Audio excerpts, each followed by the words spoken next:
estamos, perfecto. Quería darle un saludo grande a todos los que nos están viendo ahora. Soy Víctor Laguna. Yo trabajo en Meta, en la parte de videos, con todo lo que son Facebook videos. Y al mismo tiempo soy parte del grupo de peruanos que estamos en Silicon Valley trabajando en tecnología. Y dentro de las iniciativas que tenemos dentro de el grupo de peruanos en Silicon Valley está TechSuyo. Y entonces, con esta introducción quería darles la bienvenida al episodio 5 de la temporada 3 de la tercera temporada del podcast de Texuyo. Recordando que el evento Texuyo va a suceder el 6 y 7 de septiembre en Arequipa. Este año va a ser en Perú dentro de poco, así que los invitamos a que participen del evento, si que se pueden ir en persona. Y si no, ya se va también compartir el contenido después. Hoy tengo el agrado de tener a un invitado bastante importante, José Ortega. Es realmente una persona que tiene mucho que contarnos acerca de la neurociencia e inteligencia artificial. Entonces, en este punto, José, quiero darte la bienvenida al podcast. Feliz de Hola, estar Víctor. conversando contigo. Sí, y por favor, cuéntanos más acerca de ti para poder conocerte mejor y seguir conversando. Claro, un gusto, Víctor. Bueno, todos saben, mi nombre es José Ortega. Yo soy actualmente investigador en la Universidad de Yale. Y como Víctor menciona, mi investigación es en la interfase entre la inteligencia artificial y la neurociencia. Y yo, por ejemplo, estudié biología en Perú, entonces he cambiado un poco del área desde el canal biología experimental hacia más investigaciones relacionadas a computación y a modelamiento de inteligencia en sistemas artificiales y en los humanos. Genial, genial. Y definitivamente tenemos varias preguntas que hacerte para entender mejor de tu Ujú. trayectoria, ¿no? Entonces, cuéntanos un poco acerca de cómo comenzaste en la área de, bueno, neurociencia, inteligencia artificial. Imagino que hiciste tus estudios en Perú. Ujú. Entonces, cuéntanos un poquito de cómo fueron esos primeros pasos. Claro, yo estudié biología en el 2010, en la Cayetano Heredia, Ujú, y comencé en el 2010.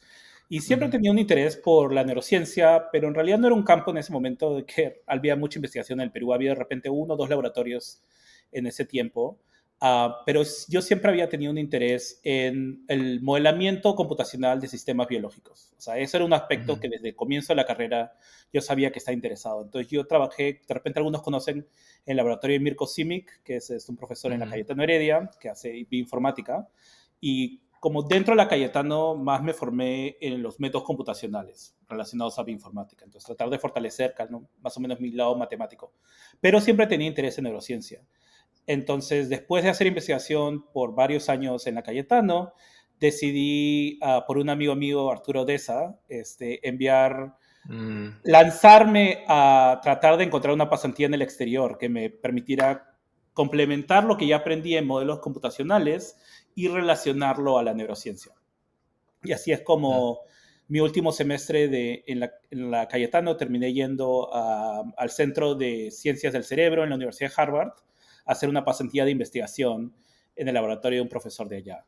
Entonces ese fue como un salto, digamos, cuántico desde mi formación, que entró más desde la bioinformática, análisis de genéticos, que era más lo que se hacía en la Cayetano, a explorar las neurociencias desde el punto de vista del modelamiento, ¿no? Entonces, más o menos, digamos, ese es mi background de cómo salté de la biología a la neurociencia. Claro. Interesante porque cuando uno piensa un poco acerca de una persona que estudia biología, ¿no? No hubiera pensado que tuviera ese interés y la oportunidad de poder profundizar en temas de computacionales, ciencia de la computación, ¿no? Entonces, cuéntanos un poco, cuando tú estudiaste o estabas estudiando biología, ¿tuviste cursos de computación o fue algo que tú por tu lado aprendiste y ya sabías de antes? O sea, ¿cómo Uh, te dio esa integración? O sea, bueno, en la Cayetano sí había cierto nivel, por ejemplo, en el primer ciclo muchas de las carreras de ciencia ya en las mismas clases, entonces como había ingeniería informática, tenías que llevar una clase de computación, que en ese caso era Ujú. aprender a programar en Python. Entonces una clase todo un semestre para aprender en Python. Creo que todavía era Python 1 punto algo, ni siquiera creo que llegamos al 2 en ese momento. Y eso fue un buen aprendizaje porque me ayudó luego a ingresar a los laboratorios. Y con respecto a, dentro de la carrera traté de llevar la mayor cantidad de clases de matemáticas que podía. Entonces yo sabía que igual tenía que llevar mis clases de biología, que eran obviamente requerimiento, pero complementé eso con una mayor cantidad de, casi todos mis cursos podíamos llevar Mm, de una cantidad de créditos de otra carrera, la gran mayoría de mis créditos de otra carrera eran créditos de matemáticas. Entonces traté de fortalecer mi conocimiento de matemáticas por ese lado. Igual era claro. parcialmente limitado y también desde el punto de vista de computación, trabajando en el laboratorio es donde más aprendí. Más lenguajes de programación, cómo trabajar en servers, cómo instalarlos, porque en ese tiempo Ah, era trabajar en CUDA wow. o no era... Entonces realmente fue una experiencia que fue muy manos a la, como manos en la masa tratando de hacer investigación. Aprender con la práctica, Aprender con la ¿no? práctica bastante. Igual también tuve suerte de que tuve varios profesores en la universidad que me, como por ejemplo, hay libros de neurociencia teórica y yo quería aprender, o sea, entender los libros, iba donde el profesor le decía, oye, pero ¿cómo hago esto? Y él estaba como, tienes que leer esto, tienes que saber, Ujú. no sé, pues ecuaciones diferenciales, tienes que saber esto más. Entonces ya me prestaba un libro y me ponía a leer y así poco a poco, en realidad fue que logré conseguir más o menos suficiente conocimiento para poder tener las fuerzas para saltar y decir, bueno, quiero hacer esto, ¿no? Claro. Sí, interesante. Y cuando tú entraste a la carrera, ¿tú ya sabías que querías ir por esa intersección de biología y computación? ¿O fue durante la carrera que tú decidiste, ya, yo quiero entrar en esa parte de tecnología también?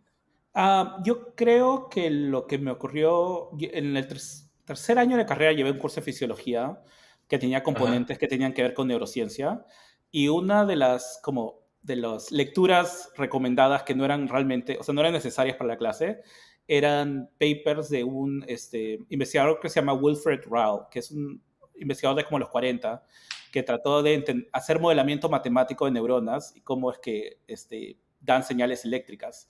Y ahí es donde me enteré que existía tal cosa como modelar el cerebro con matemáticas. Yo igual estaba interesado en las matemáticas y interesado en el cerebro, pero siempre veía el cerebro como algo que, bueno, de repente alguien que estudiaba psicología hacía.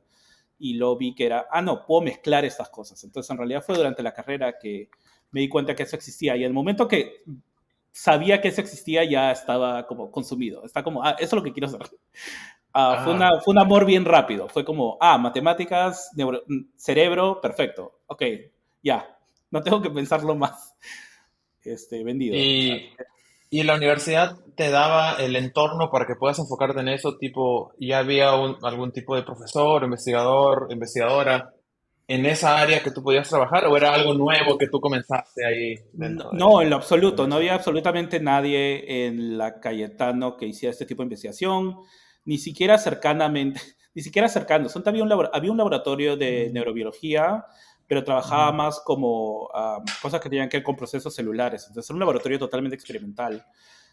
No había ni siquiera personas que trabajaran más que todo un poco en Machine Learning, pero así como limitado en Ajá. el laboratorio de Mirko Simic, había un par de personas que trabajaban en eso, entonces ahí aprendí un poco de Machine Learning, pero no, creo que ni siquiera, en el Perú de repente en ese momento solo existía el laboratorio de la PUC, porque Ujú. era como 2010, entonces, y ahí ni siquiera conocía el laboratorio de la PUC, no, fue realmente yo contra el mundo hasta cierto punto en ese Ah, sentido.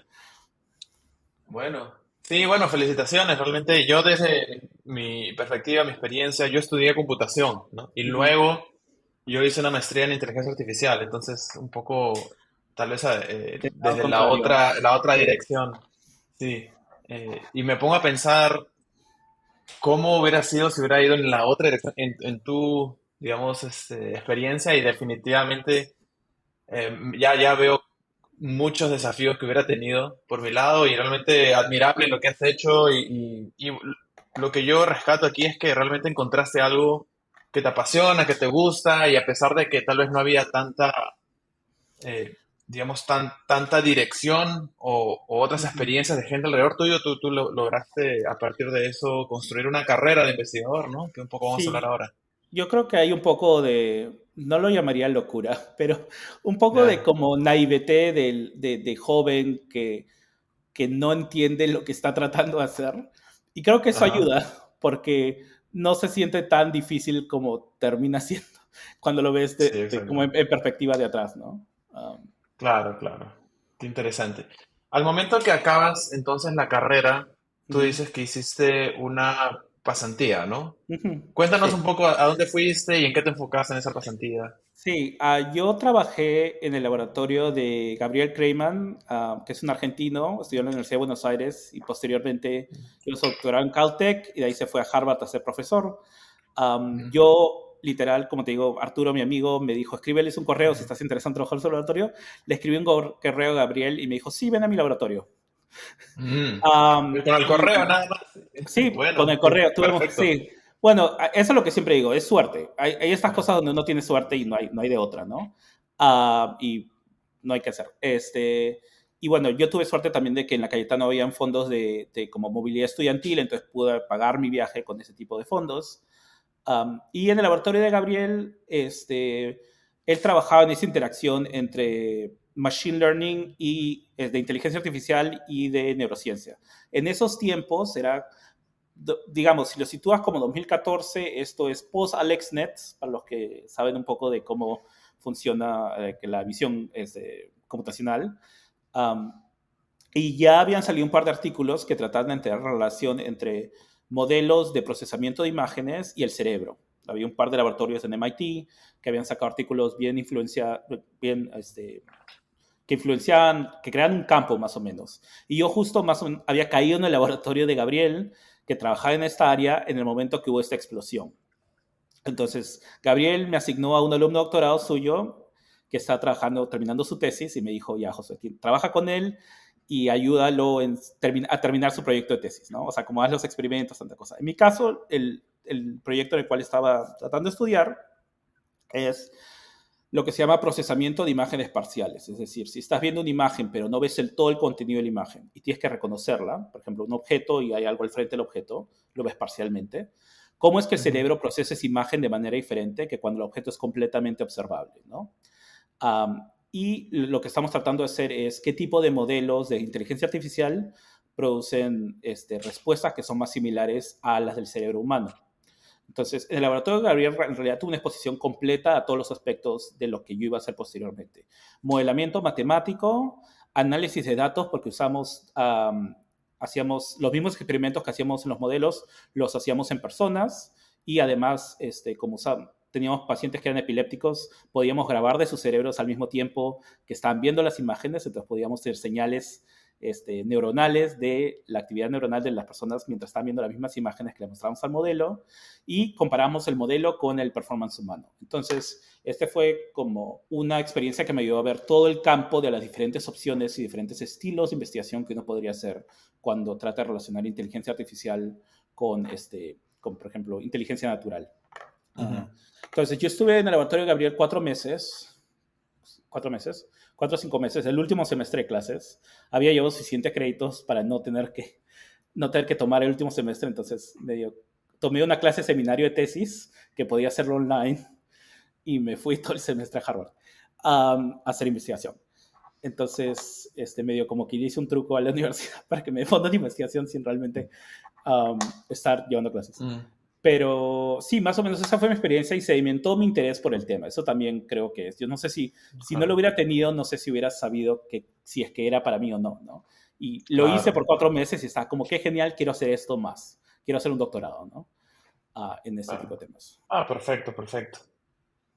Me imagino que la experiencia debe haber sido muy, muy buena para ti y, como tú dices, ayudó a que tomes la decisión de después hacer un posgrado, un doctorado. Entonces, tú Ujú. saliendo de la universidad, pues saliendo del pregrado, decides aplicar a doctorados, entonces. ¿Eso Sí, es yo un poco lo que pasó? aplico. Sí, yo salí de la universidad en 2014, ese fue mi último semestre, diciembre de 2014, y de ahí al Ujú. 2015 me le dediqué a prepararme para aplicar al doctorado. Ok. Entonces, sí, para el 2015 y comenzar el 2016, ¿no? Porque es como el ciclo mitad de... Las aplicaciones ya Claro. habían terminado para el año ¿Y, 2015. y tú tenías en mente específicamente qué laboratorios o comenzaste a ver diferentes opciones y aplicar a varios Lo lados? bueno es que como había hecho esta lista, o sea, mi amigo Arturo, como cuando iba a aplicar a las pasantías, me dijo, ve qué laboratorios te interesan. Como ya más o menos había hecho una lista de laboratorios que me interesaban, entonces lo que decidí fue aplicar a las universidades de los laboratorios que ya sabía que me interesaban desde el comienzo. Entonces, como ya había hecho un poco el trabajo previo, igual agregué más universidades a la lista o la refiné en base a ya lo que más sabía ahora. y de mis intereses, pero sí, era más o menos, ya había hecho un poco el trabajo previo para poder seleccionar qué programas y qué universidades a las cuales quería aplicar. ¿Y siempre Estados Unidos o también pensaste en otros lados? Sí, apliqué un par de programas de Europa, uno en Alemania, el Ludwig Maximilian University, Mm. y otro en París, que tenían en ese momento un programa de neurociencias de todas las universidades de París. Creo que ya no ese programa ya no está abierto.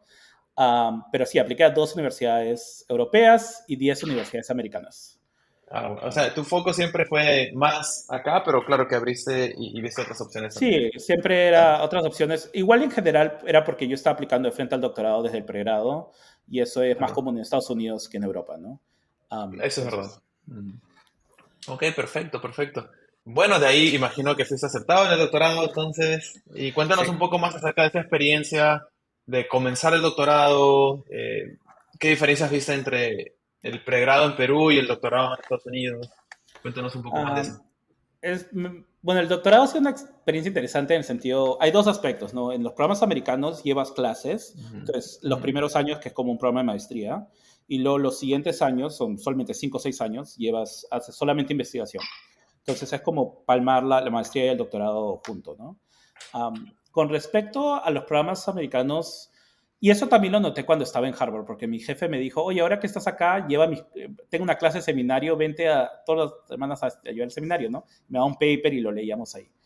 Um, y lo que realmente he aprendido es que los alumnos peruanos no tienen a qué envidiarle a los alumnos de las mejores universidades del mundo. O sea, por lo que he Ujú. visto, por mi experiencia y la de otros amigos que han hecho pasantías o están haciendo sus doctorados en el extranjero, las universidades peruanas te preparan bien para poder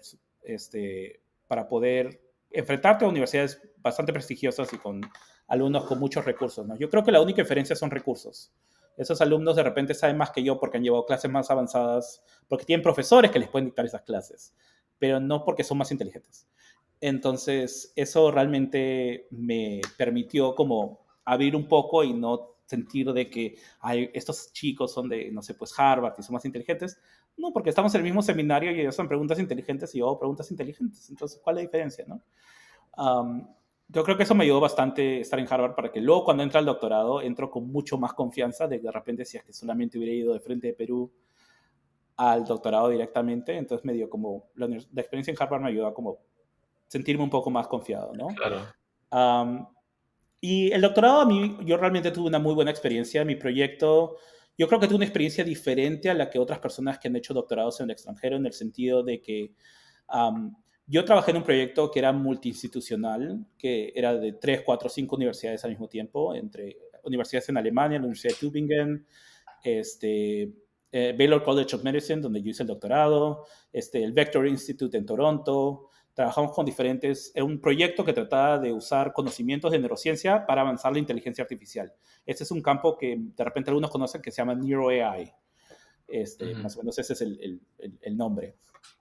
Y mi doctorado eran tantos grupos de investigación que están colaborando y como mi proyecto era como un engraje dentro de la máquina, habían reuniones constantes acerca del proyecto más grande, de cómo seguir avanzándolo. Entonces se sintió bastante como un startup, porque era un constante aceleración, no había momento para pisar el freno, siempre estábamos a 120%. Um, Ujú. y justo mi asesor de doctorado me hizo eso, me dijo, José, tú no has tenido una experiencia de doctorado, tú has tenido una experiencia de startup, porque no has parado por 5 años y medio para tomar alivio. Entonces, yo creo que un poco diferente de repente a otros laboratorios y otras experiencias donde estás en un laboratorio y tienes un proyecto y es tuyo principalmente. Lo mío era bastante colaborativo con muchas personas que vienen desde la neurociencia, física, ciencia de la computación. Um, entonces, creo, eso me gustó bastante. En general, también en Harvard tuve una experiencia con personas de muchos campos diferentes. Esos son los espacios en los cuales a mí me gustan, espacios con diferentes perspectivas. Creo que en general me va bien en ese tipo de espacios de investigación. Ok, perfecto. Gracias, gracias por compartir. Cuéntanos un poco más acerca de las investigaciones que has estado haciendo. Comentas un poco que tu área de interés es más en la neurociencia y cómo usar, me parece, la información del cerebro para poder mejorar tal vez el setup de la inteligencia artificial o cómo se construyen los algoritmos de inteligencia artificial. Pero bueno, explícanos un poco más en alto nivel tal vez, porque no sé qué tanto podamos entender los Sí. detalles técnicos y después vamos conversando un poco más de eso. Sí, bueno, yo en esta, por ejemplo, interacciones entre neurociencia e inteligencia artificial, cuando estaba haciendo mi doctorado, mi tema principal de investigación es lo que llaman como adversarial perturbations, perturbaciones adversarias. No sé si esa es la traducción al español, pero este, para los que no conocen, adversarial perturbations es un problema que es bastante común en sistemas de inteligencia artificial, en los cuales, pongamos, le muestras una imagen de un gato a un sistema de reconocimiento de imágenes y te dice, es un gato, pero luego puedes alterar la imagen de manera sencilla, de una forma que tú no puedes percibir, y el sistema de inteligencia artificial dice, esto es un perro, o esto es un bus. Cambia el contenido semántico de la imagen de manera muy alta, pero de una forma en la cual tú como persona de repente no podrías reconocer la diferencia. Dices, estas dos imágenes son del mismo gato, pero el sistema de inteligencia artificial dice gato versus bus. Entonces es un problema bien grande porque uno pensaría que un sistema que es bueno de inteligencia artificial, de reconocimiento de imágenes, debería no tener ningún problema en estos cambios pequeños que estamos haciendo en la imagen. Entonces, mi tesis de doctorado se enfocó en dos componentes. Uno es entender cómo es que el sistema visual humano no tiene esos problemas y cómo puedo extraer básicamente las computaciones o las cosas que el cerebro está haciendo, aplicarlas a un sistema de inteligencia artificial y demostrar que el sistema de inteligencia artificial mejora al imitar al cerebro humano. Entonces, esa fue la dirección en ese momento. Era encontrar algún knowledge, alguna información que tengamos acerca del sistema visual humano, aplicarlo a un sistema de inteligencia artificial y luego ver si es que este nuevo sistema de inteligencia artificial no tiene el mismo problema que el modelo inicial tenía. Entonces, esa es una dirección. Y actualmente me encuentro en la dirección contraria, que es tratando de aplicar sistemas de inteligencia artificial para entender el cerebro, que son digamos, las dos direcciones de como campo de Neuro AI. Uno, cómo aplicar eso al cerebro y del otro lado, cómo aplicarlo en sistemas de inteligencia artificial. Y estos dos campos se comunican e interactúan constantemente, ¿no? Y dentro de los resultados que han obtenido, ¿han podido demostrar que se puede mejorar imitando más aún cómo funciona el cerebro? Sí, mi artículo principal, que ahorita creo que está en PLOS CompBio, que es un journal de biología computacional, muestra que imitar el cerebro, lo que hacemos para poder hacer que que el sistema de inteligencia artificial sea como el cerebro humano, es hacer algo que nosotros llamamos como neural regularization, que es le pedimos al sistema de inteligencia artificial que tenga una respuesta similar a la del humano, o en este caso de ratón, porque estamos haciendo experimentos de ratón en ese momento, al sistema visual del ratón para el mismo tipo de imágenes. Entonces le mostramos el mismo tipo de imágenes a los dos sistemas y le decimos, las representaciones que tiene de ambas imágenes tiene que ser la misma. Y así entrenamos el sistema de inteligencia artificial a hacer lo que debería hacer, que es reconocimiento de imágenes, pero al mismo tiempo le pedimos que su representación sea similar a la del cerebro del ratón. Cuando hacemos eso, producimos un sistema de inteligencia artificial que es más robusto a estos cambios pequeños que un sistema inicial. Entonces, hemos encontrado una forma, ya actualmente tenemos una patente pendiente todavía, esperemos que salga, de este tipo de entrenamiento para sistemas de inteligencia artificial, ¿no? Somos los primeros en haber Claro. logrado ese tipo de sistema. Y estas mejoras, yendo un poco más a la parte técnica, se enfocan Ujú. en sistemas de inteligencia artificial que están más basadas en redes neuronales, en deep learning o en cualquier tipo de sistema. ¿En qué lo aplicas? En nuestro caso es Deep Learning, sistemas de Convolutional Neural Networks, de redes convolucionantes. Ese ha sido el principal punto de partida porque es usualmente lo más comúnmente usado en Computer Vision, aunque bueno, ahora hay Transformers, ¿no? Entonces estamos un poco desfasados hasta cierto punto. Y Transformers tienen ciertas propiedades que son bastante interesantes para procesamiento de imágenes que son un poco diferentes a las redes neuronales convolucionantes. Y las investigaciones que han hecho se enfocan mucho en imágenes y en visión computacional o también se pueden aplicar a otro tipo de áreas, ¿no? Otro tipo de de contenido.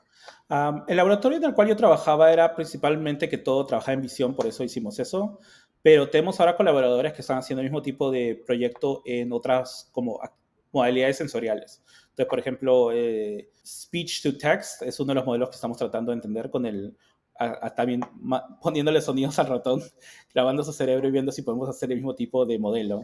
Así que las probabilidades, o sea, las posibilidades dependen de que estudien, pero por lo menos esperemos, estamos tratando de que se apliquen a otras modalidades, ¿no? Sí, sí, sí, muy, muy interesante, qué genial. Definitivamente estas áreas de inteligencia artificial que se enfocan un poco más en, como tú dijiste, ¿no? Deep Learning y ahora, ¿no? Transformers, me imagino que hay tecnologías que están saliendo más y más, cada vez más nuevas. Tenemos también inteligencia artificial generativa, ¿no? GenAI también apareciendo. Tal vez hay algún tipo de aplicación también ahí. Me parece bastante interesante todo las investigaciones que han estado haciendo en tu laboratorio.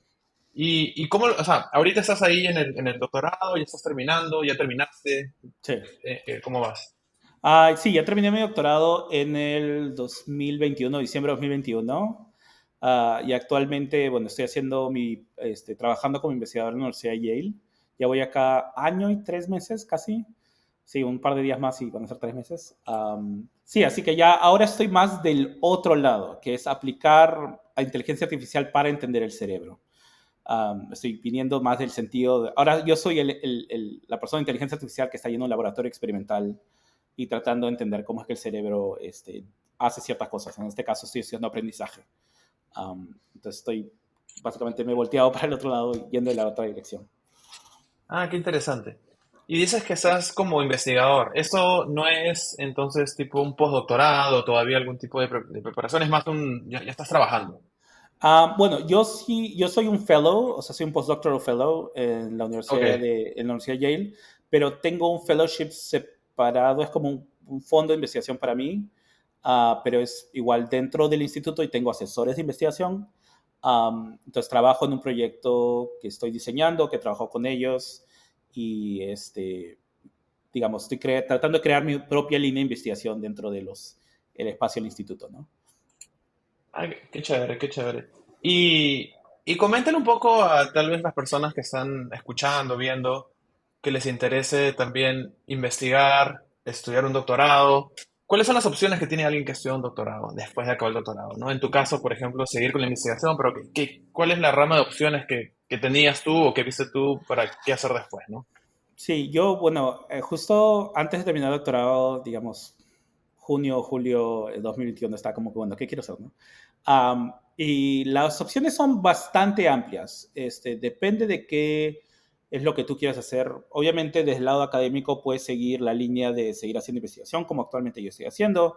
También consideré, como tengo experiencia de Machine Learning y tengo publicación de artículos, de repente hacer investigación en industria, que es una experiencia diferente.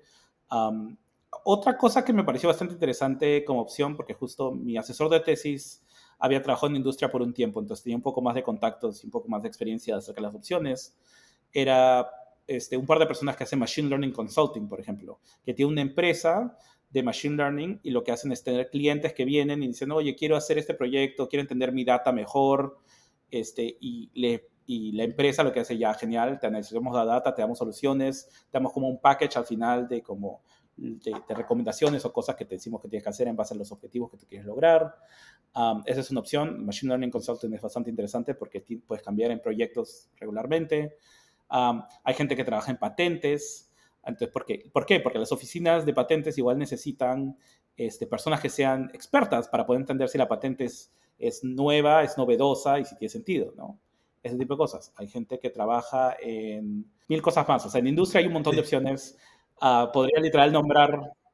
Ajá. Y Sí. la rama de, por ejemplo, volverse un profesor de universidad, ¿estaría dentro de seguir la carrera de investigación? O hay una variación ahí?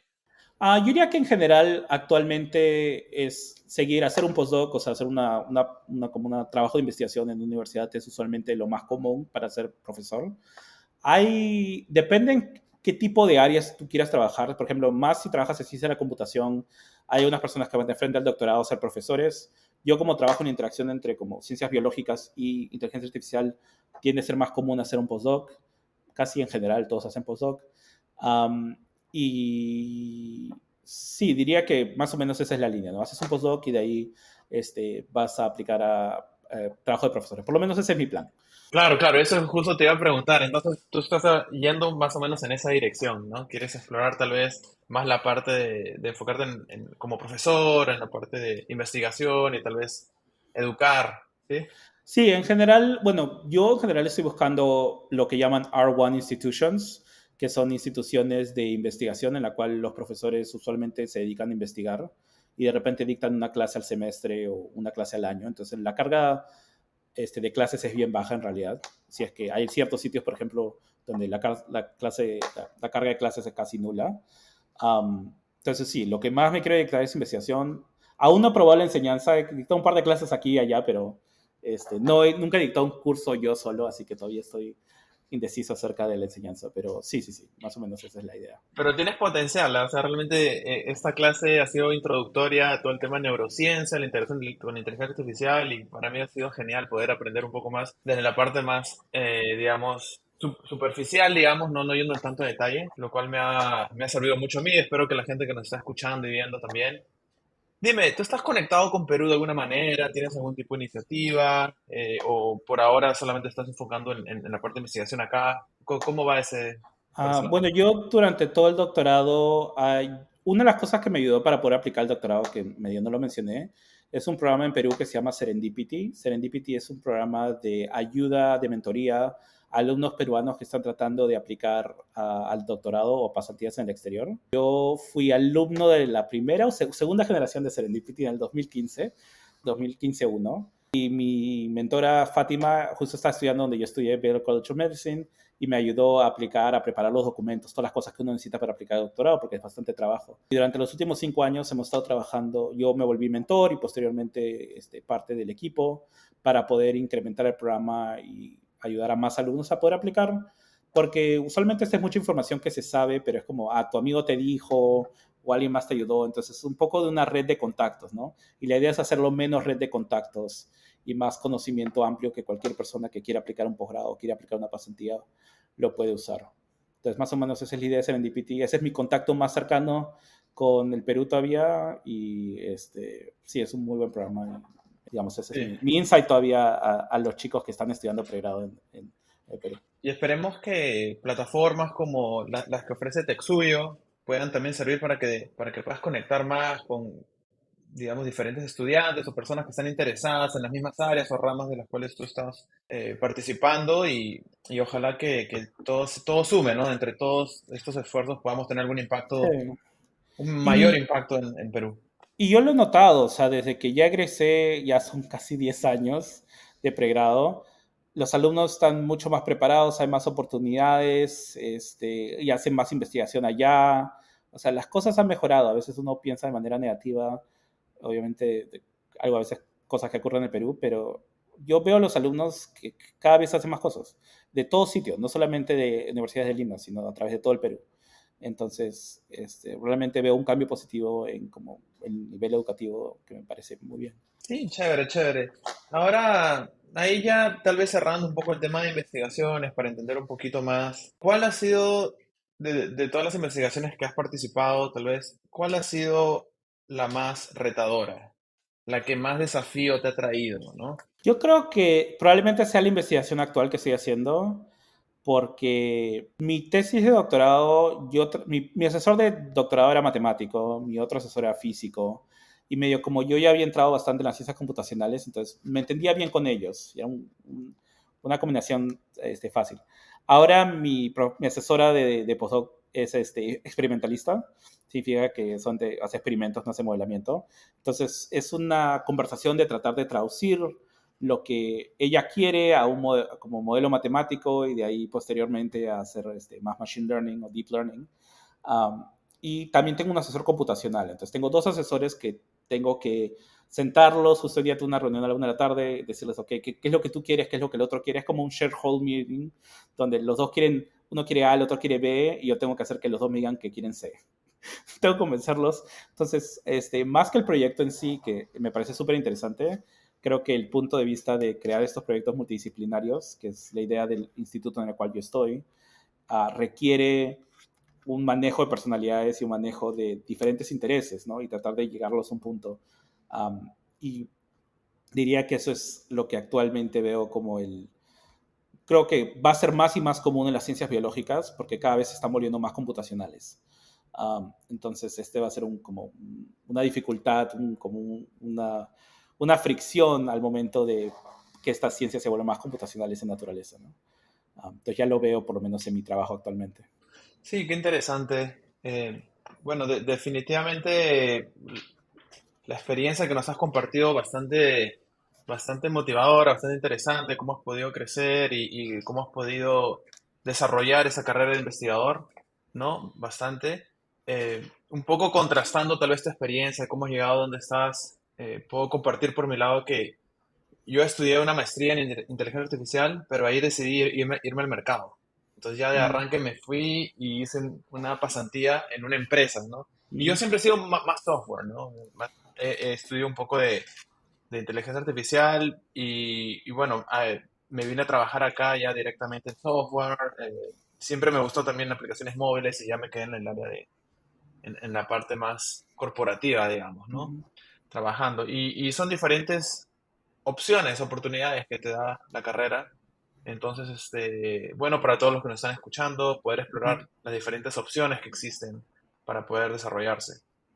Eh, bueno, en todo caso, ahora podemos conversar un poco acá, siguiendo un poco las guías que tenemos. Tal vez hablemos un poquito acerca de algunos trend talks, tal vez, Dale. que nos vienen a la mente. Yo tengo algunas cosas en mi lado, tal vez que podemos Ujú. conversar Claro. para traer hot topics, ¿no? Como por ejemplo tú que estás más metido en el tema de inteligencia artificial, ¿tú crees que hay algún riesgo de que la inteligencia artificial no se vuelva dañina, nos haga daño, haga un takeover en la Algún humanidad takeaway. de algún tipo, o tenga algún impacto negativo, no solo positivo? Yo creo que, bueno, hay dos visiones, ¿no?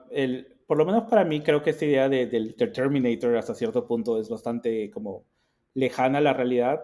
Creo que mientras más estudio los temas de inteligencia artificial, menos confianza tengo, pero eso es más como mi visión pesimista del mundo, digamos, acerca de qué tanto pueden sacar uno de ahí. Igual hay cierto nivel de como impresión, o sea, por ejemplo, el año pasado que salió ChatGPT, o sea, es impresionante. Yo lo uso, por ejemplo, para ciertas cosas pequeñas que quiero hacer. Es súper útil y veo cómo eso puede, o sea, incrementa mi productividad sin pensarlo, ¿no? En cosas chiquitas. Entonces, también desde ese lado tengo una visión positiva, ¿no? Pero sí creo que la limitante, el sitio donde veo más posibilidad de que los sistemas de inteligencia artificial puedan hacer daño, es más que todo en asumir que el sistema puede hacer algo que realmente no puede.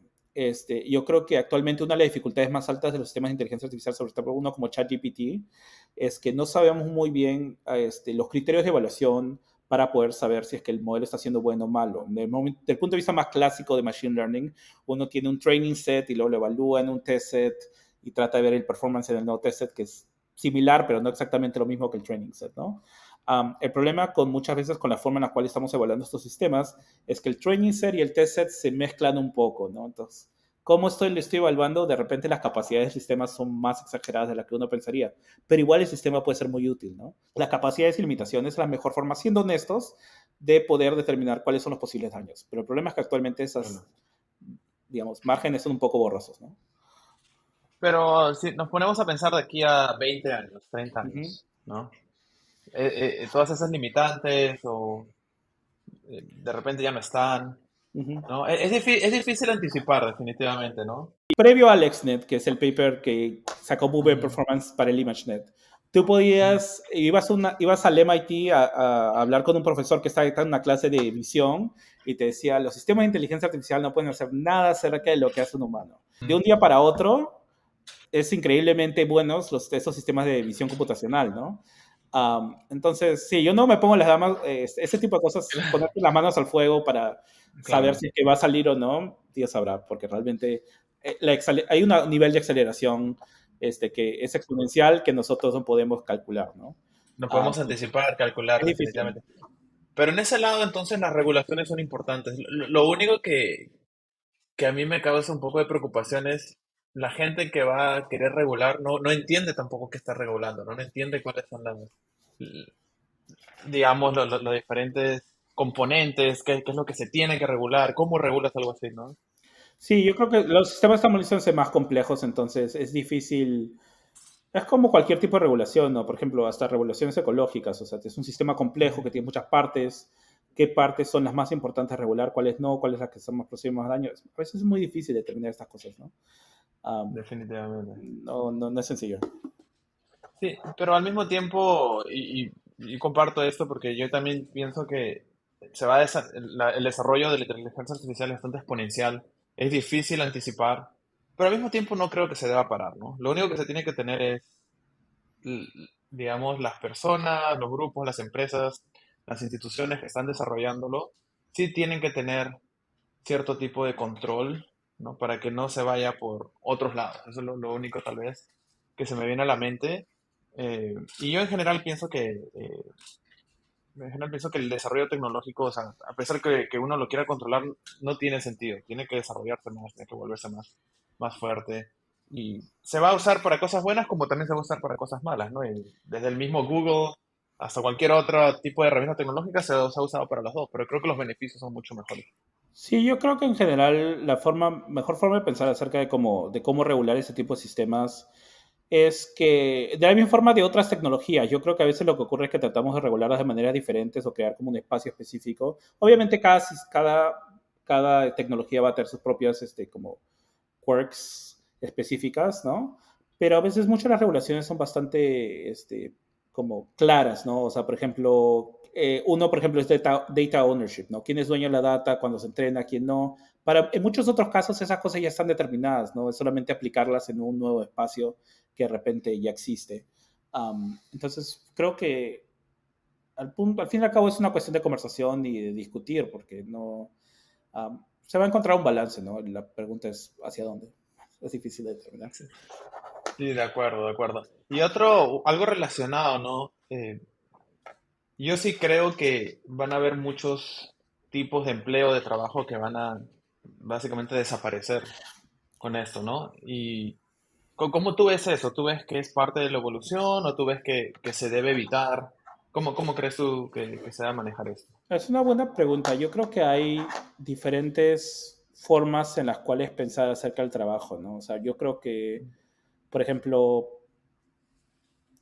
la productividad, ¿no? Es la idea de la productividad. Las empresas se vuelven más productivas y qué ocurre con los trabajadores que se salen, ¿no? Yo creo que no hay ningún problema en decir de que como hubieron empresas que antes, de cosas que antes existían, que ahora ya no son productos, no hay problema en de que esos trabajos desaparezcan. Probablemente otros trabajos existan.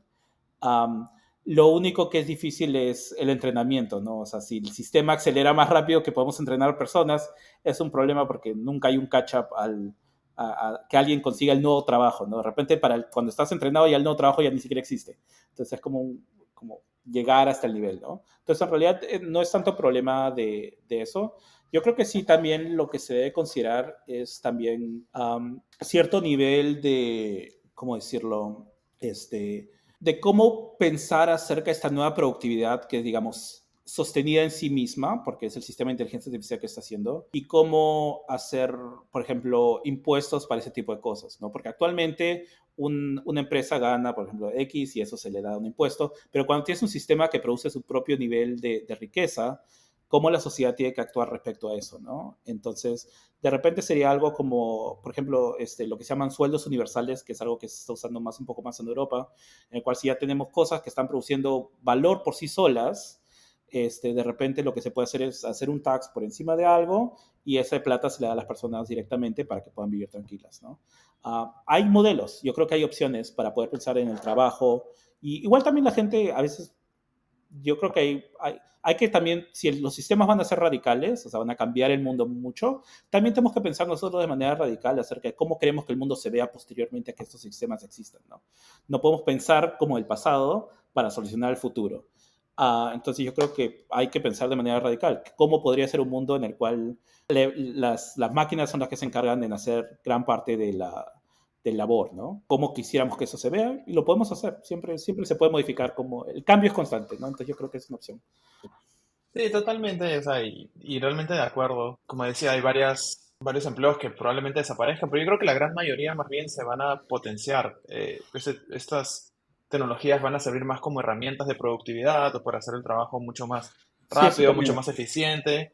Entonces, si uno está preparado para, digamos, absorber y tomar esa tecnología como una herramienta, creo que uno se va por arriba. Ahora, si uno no está preparado para esto, tal vez ahí es donde puede haber algún tipo de choque, ¿no? Sí, claro. Y es difícil medir, sobre todo en diferentes Sí. temas, ¿no? Hay carreras donde uno pensaría, no, y el análisis sistema de inteligencia artificial aparece que pueda generar texto Ah, y el que creías que no iba a perder su trabajo, pierde su trabajo, ¿no? Entonces, es claro, difícil claro. hasta saber qué tipo de trabajos son los que no van a existir.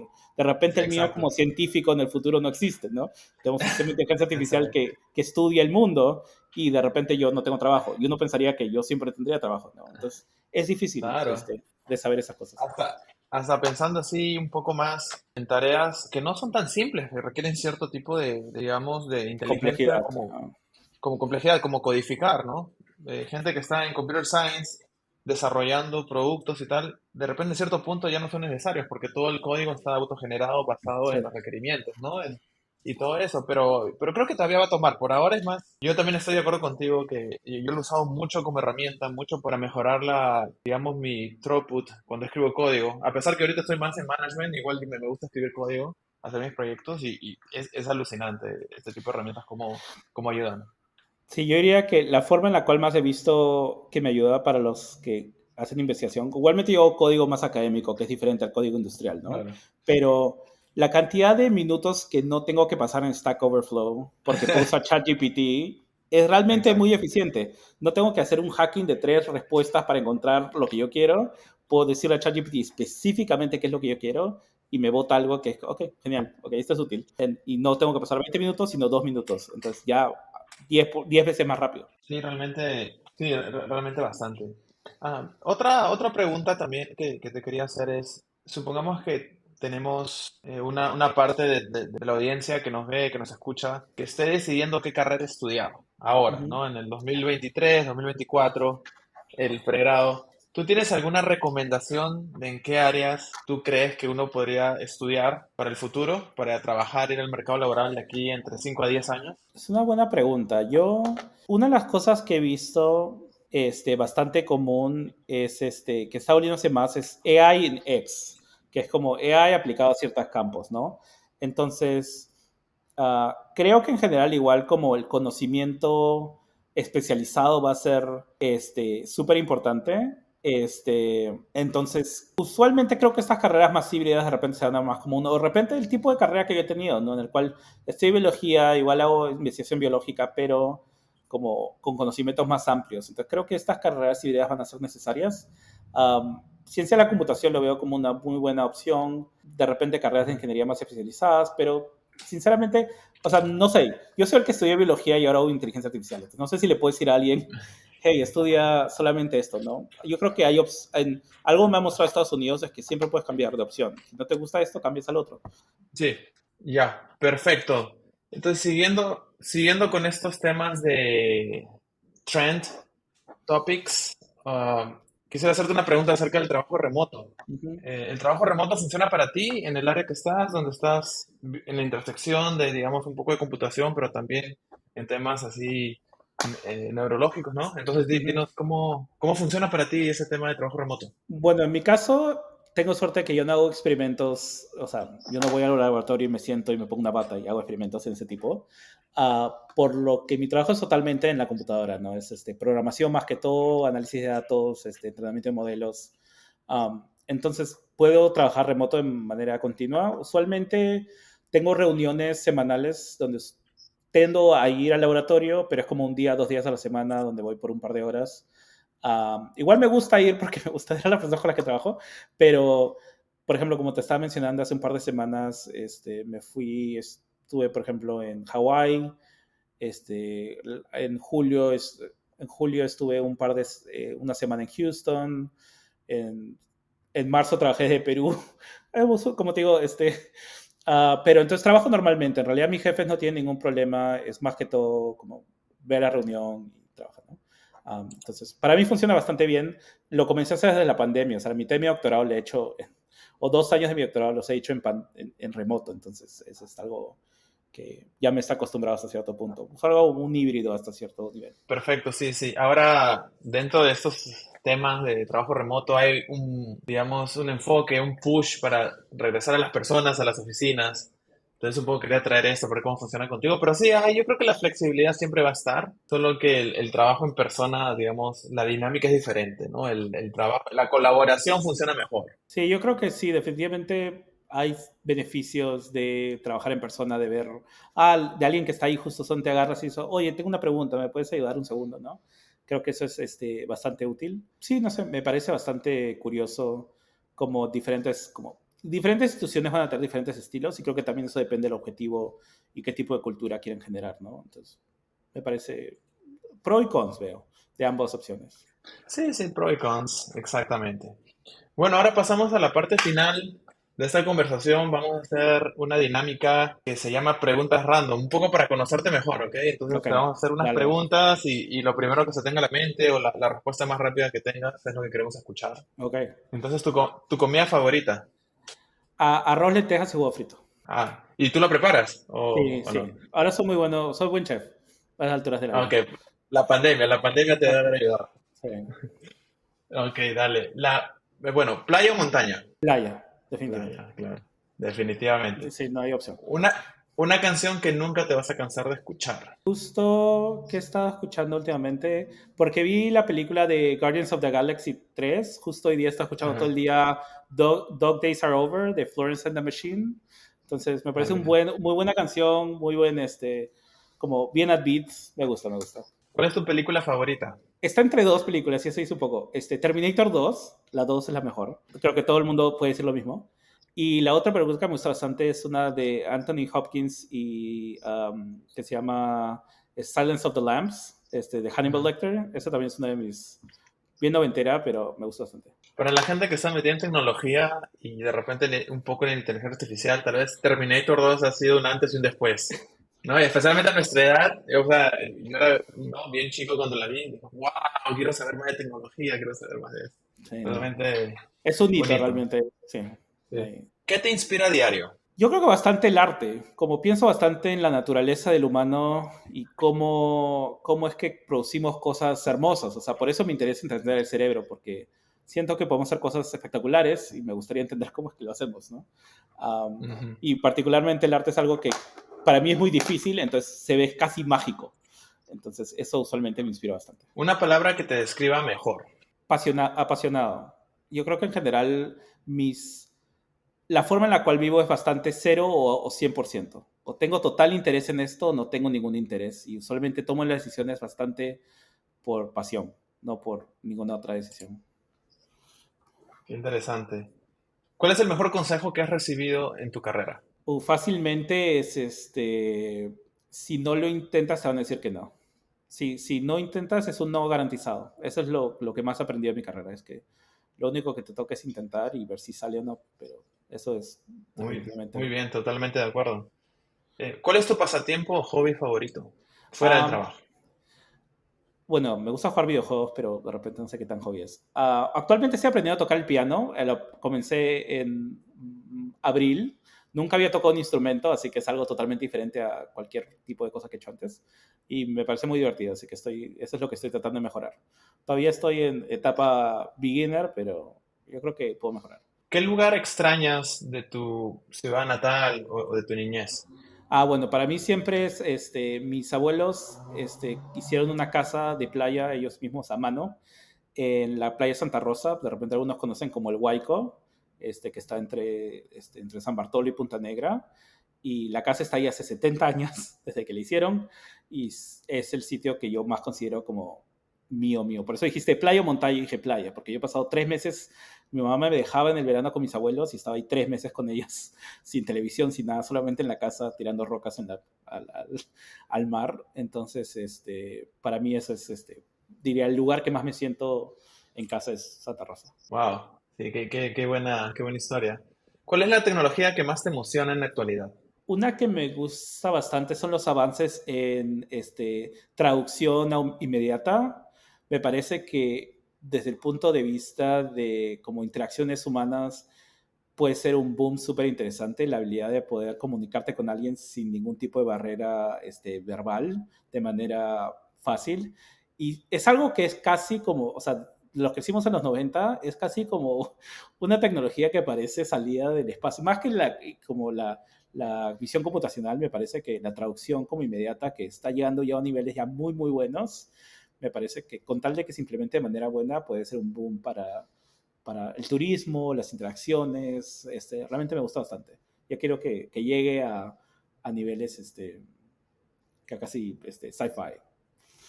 Claro, claro, wow. ¿Tú haces voluntariado? ¿Qué te motiva a hacerlo?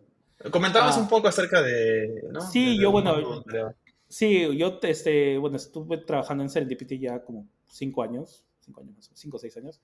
Um, para mí es bien fácil, es como alguien me ayudó cuando yo necesitaba y realmente me parece que es lo justo como dar todos los conocimientos, ¿no? Que uno tiene ya después del tiempo los acumula, es bueno darlos. Para mí es bien sencillo, pues, es dar lo que uno tiene, ¿no? Entonces, es, para mí es natural, no sé, me parece lo lógico. Claro, claro, sí, totalmente. Por eso también nosotros ponemos nuestro tiempo para Texuyo y todo eso. Yo creo que es Ujú, parte de los que hemos llegado a hacer algo, queremos abrir el camino para que más gente lo pueda hacer también. sí. ¿Libro electrónico o libro físico? Libro físico. Deberías ver, o sea, no te puedo mostrar, pero tengo un montón de la cantidad de libros que tengo en mi casa.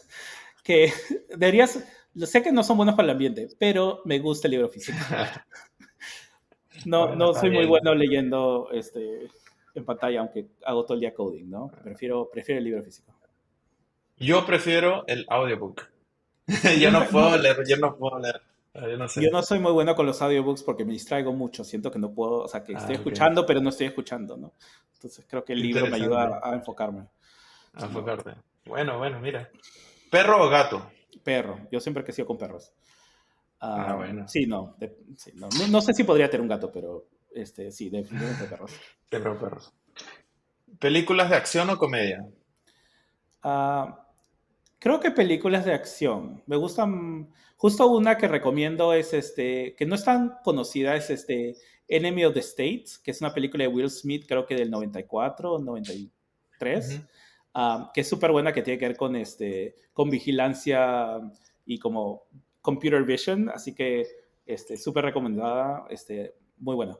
Ah, perfecto. Y finalmente, ¿tienes alguna persona que admiras en tecnología que sea una mujer o de alguna comunidad, digamos, no tan representada? Sí, diría Latinos, por ejemplo, también. Ujú. Um, algo que me parece, la persona que se me ocurre en el primer momento es ¿cuál es su? Sé el apellido, pero es difícil de pronunciar. Tibnit Gebru, creo que es su nombre completo. Tibnit, Ok. ahora tiene su propio instituto de investigación que se llama DARE, Oh, que ujú. hace investigación que tiene que ver con regulación de sistemas de inteligencia artificial. Me gusta bastante porque Timnit hizo su doctorado en Stanford, viene de un background de computer science muy fuerte, pero ahora está más interesada en los aspectos sociales de estos sistemas de inteligencia artificial. Me parece bastante interesante su perspectiva y me parece que tiene una visión bastante como holística de qué es lo que estos sistemas pueden hacer y cuáles son sus limitantes. Diría que Timney me parece un muy buen ejemplo a como lo que yo quisiera entender acerca, o sea, la complejidad del mundo, ¿no? Ese tipo de mentes que agarran desde su área y tratan de expandirla a un espacio mucho más grande siempre me parecen muy interesantes. Sí, sí, sí, perfecto. Bueno, un mensaje final que quieras dar, José, a todos los que nos están viendo, escuchando. Yo creo que si quiero que se lleven algo acerca de la conversación que hemos tenido es, bueno, dos cosas. Uno, que las ciencias biológicas cada vez se están volviendo más computacionales. Entonces, si tienen intereses en estudiar sistemas biológicos, encontrar soluciones a enfermedades, entender diferentes procesos, por ejemplo, de salud o enfermedad o cómo funcionan los humanos, um, las ciencias biológicas están volviendo computacionales cada vez más, lo cual significa que va a requerir no solamente entender de biología, pero entender de ciencia de la computación, física, matemáticas. Entonces, si tienes intereses en esas áreas, yo creo que complementar tus estudios con estas herramientas matemáticas. Es totalmente necesario para el siglo XXI. Y segundo, para de repente todos los alumnos que nos están escuchando, que de repente son del Perú, que intenten sus sueños más locos, ¿no? O sea, mi sueño más loco era estudiar inteligencia artificial y neurociencia en las universidades más prestigiosas del mundo.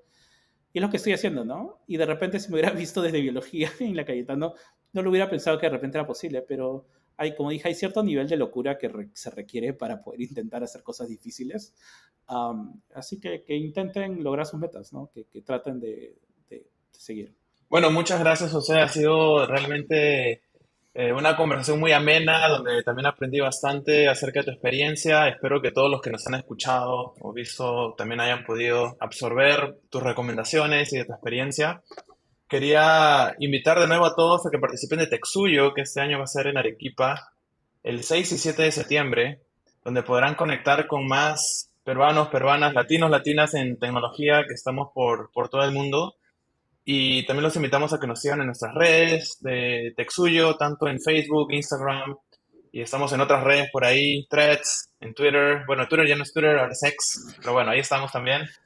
Y bueno, solamente para terminar, recordarles de que estamos en el episodio 5 de la temporada 3 del podcast de Texuyo y van a venir nuevas conversaciones, así que estén atentos. Bueno, Josué, ya estamos conversando. Un saludo. Gracias, ¿Ok? Víctor. Un gusto a todos. Saludos. Nos vemos.